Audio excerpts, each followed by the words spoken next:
मित्रहो नमस्कार. मी डॉक्टर अविनाश देशपांडे अंकसंख्येच्या या विशेष कार्यक्रमामध्ये आपलं स्वागत करत आहे. आज आपण स्वामी विवेकानंदांच्या जन्मतिथीनिमित्त म्हणजे 150 वर्षे त्यांच्या जन्माला होऊन गेली त्यानिमित्त आज आपण त्यांच्यावरती चर्चा करणार आहोत.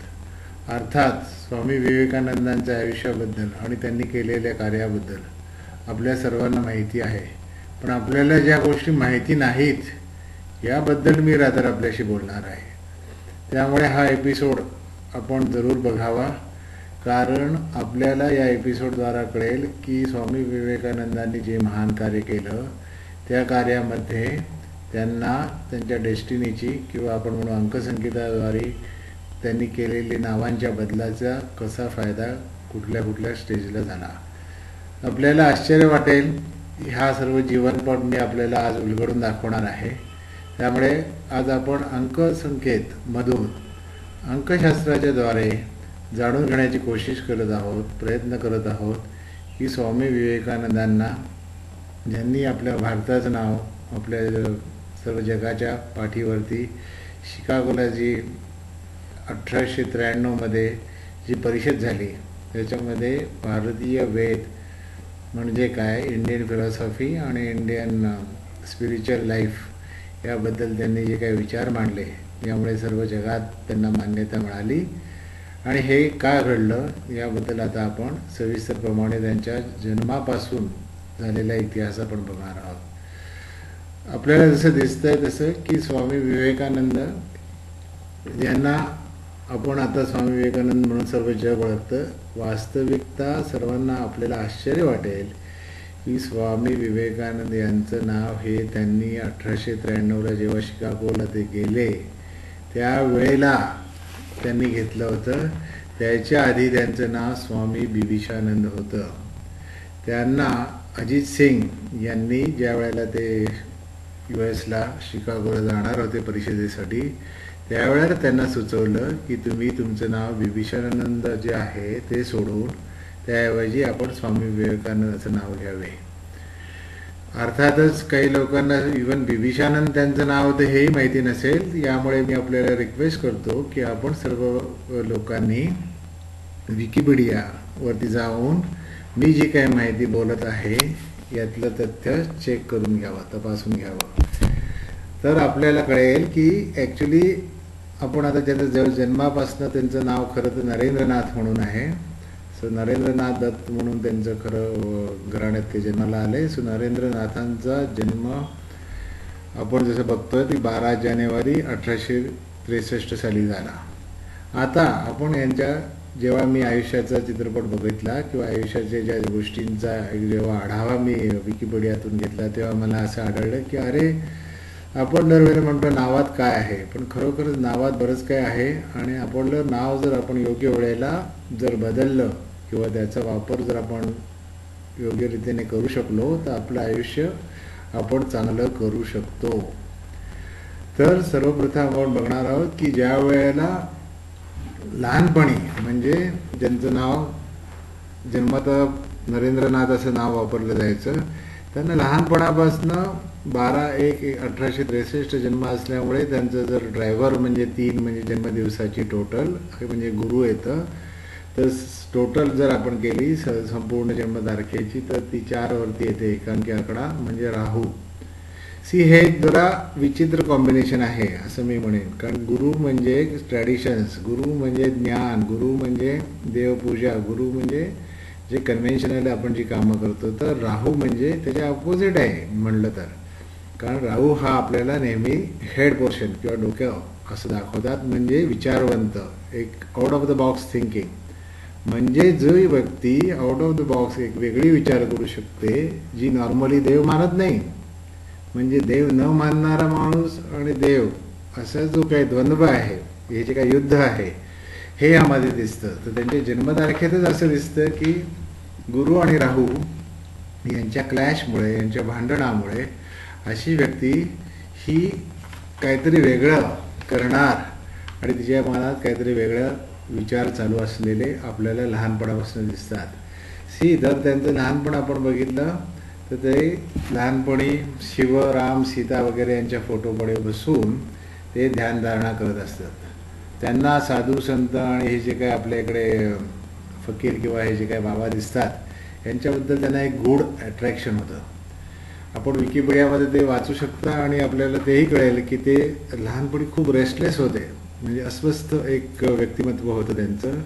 कारण त्यांना कळत नव्हतं की आपण जे काही गुरु किंवा एक अध्यात्माकडे त्यांची जी ओढ होती ती ओढ आहे, पण त्यांचं जे काही चारमुळे राहूमुळे जे काही विचार आहेत तर विचार आणि त्यांचे आचार किंवा त्यांच्यावरती जे काय धार्मिकतेचा एक गोष्टीच्या बद्दलचं कुतूहल जे ड्रायव्हरमुळे होतं. पण conductor was saying something different.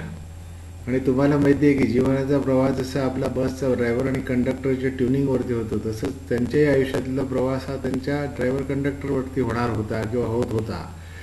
त्यामुळे राहू आणि एक डोक्याने विचार करणं आणि एक ज्ञानाचा विचार करणं किंवा एक पारंपरिक विचार करणं यांच्यातल्या द्वंद्वामुळे त्यांना नक्की कळत नव्हतं की आपण नक्की काय करायचं आहे. की म्हणून त्यांना असलेलं देवाचं अट्रॅक्शन असलं तरी त्यांना त्यांचा विचार हे स्वस्थ बसू देत नव्हते. आता आपण जर शिक्षणाचा विचार केला तर लहानपणी त्यांनी जेव्हा ते कलकत्त्याला प्रेसिडेन्सी कॉलेजमध्ये होते तर he was the only student to get first division marks. म्हणजे ही व्यक्ती अतिशय हुशार होती. तर अशी व्यक्ती हुशार आपल्याला आपण माझे जर एपिसोड्स बघितले असतील तर मी सांगतोय ते आपल्याला पटेल की वरची जी लाईन असते लोशू ग्रेडमध्ये 492 यामध्ये याला इंटेलेक्च्युअल प्लेन असं म्हणतो. आणि जर या इंटेलेक्च्युअल प्लेनला जर 3 म्हणजे गुरुचा सपोर्ट असेल तर ज्ञानामध्ये ती व्यक्ती म्हणजे मार्क्स मिळवण्या ॲनालिटिकल माइंडमध्ये ही व्यक्ती फार हुशार आणि चांगले करू शकते.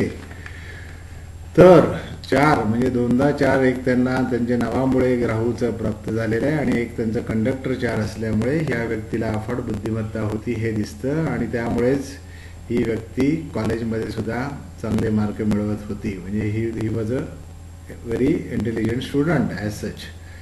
आता वेद, हिंदू वेद नंतर उपनिषद वगैरे यांचा त्यांना भगवद्गीता वगैरे यामध्ये त्यांना भयंकर इंटरेस्ट होता. हा अतिशय जो काही इंटरेस्ट आहे हा कशामुळे येतो तर 2दा 3 आपल्याला त्यांच्या पत्रिकेत दिसत आहेत. खाली जर आपण चौकोनात बघितलं तर 3 2दा आलेला आहे. एक 3 आहे तो त्यांना 1863 म्हणजे त्यातला 3 मिळाला आहे. तर एक त्यांना ड्रायव्हर 3 कारण 12 त्यांची जन्मतारीख आहे. 2दा 3 आल्यामुळे त्यांना या शास्त्रांकडे उपनिषदांकडे किंवा भगवद्गीता किंवा इंडियन जे काय स्पिरिच्युअल सायन्सेस आहेत याच्याकडे इंटरेस्ट होता. याचबरोबर आपण आपल्याला असंही कळेल की त्यांनी इंडियन क्लासिकल म्युझिकचा पण अभ्यास केला होता. म्हणजे त्यांना गायन कलेत फार मोठं यश होतं आणि ते करत होते गायन.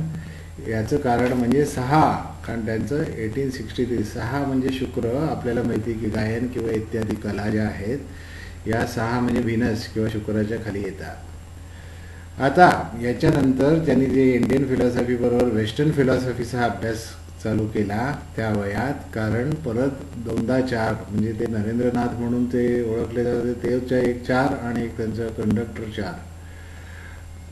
वेस्टर्न फिलॉसॉफी जी आहे ती फिलॉसॉफीचा अभ्यास करण्यासाठी आपल्याला जे एक तांत्रिक किंवा आपल्याला एक म्हणू की तार्किक विचार म्हणजे एक डिफरंट टाईप ऑफ थिंकिंग करून ते विचार करून ते लॉजिक्स मांडायचे असतं. त्यासाठी 4 आणि 3 हे दोन्ही उपलब्ध जे आकडे जे लागतात ते त्यांच्याकडे होते. त्यामुळे त्यांनी त्यामध्ये त्यांना इंटरेस्ट दिसला. त्यानंतर आपल्याला असं आढळेल की आपण जसं जर पुढे बघितलं विकिपीडियामध्ये त्यांच्या जीवनपटाबद्दल तर आपल्याला कळेल की रामकृष्ण परमहंस यांचे ते शिष्य झाले. अर्थात ते लगेच शिष्य झाले नाही. 1881ला 1881 मध्ये त्यांना त्यांची रामकृष्णाशी बरोबर ओळख झाली. त्यांना त्यांचं अट्रॅक्शन होतं पण त्यांनी पहिल्या भेटीमध्येच त्यांना गुरु म्हणून मानलं नाही. त्यानंतर 1 वर्षानंतर परत ते त्यांच्या मठामध्ये गेले आणि मग त्यांच्याबरोबर त्यांचा काही विचार विनिमय झाला. परंतु त्यांचे विचार त्यांना मान्य नव्हते. ॲक्च्युली म्हणजे त्यांनी गुरु केले परंतु गुरुबरोबर पण ते समजा भांडत होते असं मी म्हणेन. कारण की 3 मुळे त्यांना 2दा 3 असल्यामुळे त्यांना गुरु तर मिळाले चांगले परंतु राहू असल्यामुळे गुरु बरोबरही वाद घालणे, गुरु बरोबरही डिस्कशन करणे, गुरुच्याही काही मतांशी आपण सहमत नसणं हे ओपनपणे सांगणे, याची जी काही ही जी काही गोष्ट प्राप्त होऊ शकते ही राहू असला तरच प्राप्त होऊ शकते. कारण राहू हा नेहमी डोक्याने किंवा इंटेलेक्च्युअल पॉवरने विचार करणार, तर गुरु हा नेहमी काहीसा मनाने. कारण मिडिल लाईन आपल्याला माहिती आहे की 357 it is from the heart, so they think from the heart while 4 things from the brain.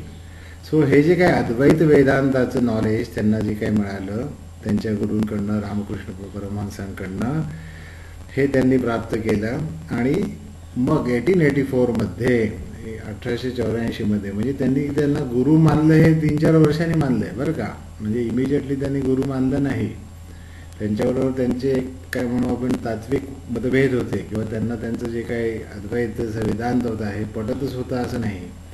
तर गुरु बरोबर त्यांनी डिस्कशन करून आपल्याला जेव्हा बुद्धीला पटेल त्यावेळेलाच त्यांनी ते ॲक्सेप्ट केलेलं आपल्याला दिसतं. यानंतर 1884 मध्ये त्यांच्या वडिलांना काहीतरी फायनान्शियल लॉस झाला आणि त्यांचं निधन झाल्यामुळे त्यांना परत देवाकडे आणि स्पिरिच्युअलिटीकडे फार मोठ्या प्रमाणात त्यांना अट्रॅक्शन तयार झालं. त्यावेळेला आपण जर बघितलं तर ते वयवर्ष त्यांचं साधारण 21 होतं. म्हणजे परत एज नंबर मी जेव्हा म्हणतो तो 3 होता, म्हणजे गुरु म्हणून. त्यामुळे परत त्यांना गुरुचं अट्रॅक्शन असणं किंवा त्यावेळेला काली मातेच्या मंदिरात त्यांना जे काही ज्ञान झालं, जे काही प्राप्ती झाली, ही त्यावेळेला आपल्याला दिसते. अर्थातच त्याच्यानंतर काही काळाने रामकृष्ण यांचं निधन झालं आणि त्यांच्या निधनानंतर परत त्यांना गुरु कोणी गरज नसल्यामुळे ते परत भटकू लागले. तर 1986 च्या नंतर ते 1993 म्हणजे आता आपण जर मधला टप्पा बघत आहोत, तर त्या काळामध्ये ते सर्व भारतभर हिंडत होते. कारण त्यांना समाज आणि त्याच्यामध्ये चाललेला त्यांचे जे धर्म आणि इतर रूढी आणि यांचा अभ्यास करत ते होते. आणि आपल्याला कळेल की त्यावेळेला त्यांनी स्वामी बिभीषानंद असे नाव घेतले. तर त्यावेळेला त्यांनी असं ठरवलं की आपण येशू ख्रिस्तासारखं आयुष्य जगायचं. म्हणजे अजूनही त्यांनी विवेकानंद ते झालेले नव्हते, स्वामी विवेकानंद. ते आता बिभीषानंद त्यांनी नाव घेतलं आणि ते सर्व भारताचा त्यांनी दौरा केला आणि भारतीय सर्वात इथं वेद आणि आपल्या परंपरा आणि रूढी आणि त्याच्यातलं हे जे काय सामाजिकरण आहे याचा अभ्यास केला. कारण 9 हा नंबर मंगळाच्या खाली येतो. बघा आता आपण स्वामी बिभीषानंद याचं नावाचं स्पेलिंग जर बघितलं तर ते 9 या आकड्यावर येतं. अर्थात यातले इनिशियल्स असं धरू नका, हे किरोज न्यूमरॉलॉजी वाईज प्रत्येक अल्फाबेटला काही व्हॅल्यू आहे त्याप्रमाणे काढलेला नंबर आहे. हे नुसते नंबर ऑफ अल्फाबेटचे टोटल नव्हे. तर 9 हा मार्सचा नंबर असल्यामुळे मंगळ हा कोणासाठी कार्य करतो, तर मंगळ हा समाजासाठी कार्य करतो. कारण मंगळ म्हणजे सेनापती आहे. सेनापती कधीही आपलं युद्ध स्वतःसाठी लढत नाही, तो राजासाठी किंवा पर्यायाने त्याच्या प्रजेसाठी. कारण राजा प्रजेचं काम करत असतो, म्हणजे पर्यायाने तो प्रजेसाठी करत असतो. त्यांना हे जे काय 9 वर्ष त्यांनी स्वामी बिभीषानंद असं हे नाव घेऊन जे काही भारतभर फिरले, तर ते समाज कार्यासाठी होतं. त्याच्यानंतर ते त्यांना परत पहारी बाबा म्हणून एक बाबा भेटले, ज्यांच्यात त्यांना ॲक्च्युली आपण म्हणतात त्यांचा असा अनुभव आहे की त्यांना त्यामध्ये परत स्वामी रामकृष्ण परमहंसांचं दर्शन झालं. एनिवे, विषय तो नाही. विषय असा आहे की त्यानंतर 1893 मध्ये शिकागोच्या ज्या परिषद जी झाली, म्हणजे जी अमेरिकेमध्ये परिषद होती, त्यामध्ये त्यांना जे काही भाषण त्यांनी दिलं, ज्याच्यामुळे ते स्वामी विवेकानंद सर्व जगाला माहिती झाले आणि आज आपण सर्व अभिमानाने सर्व लोक त्यांचं नाव घेत आहोत.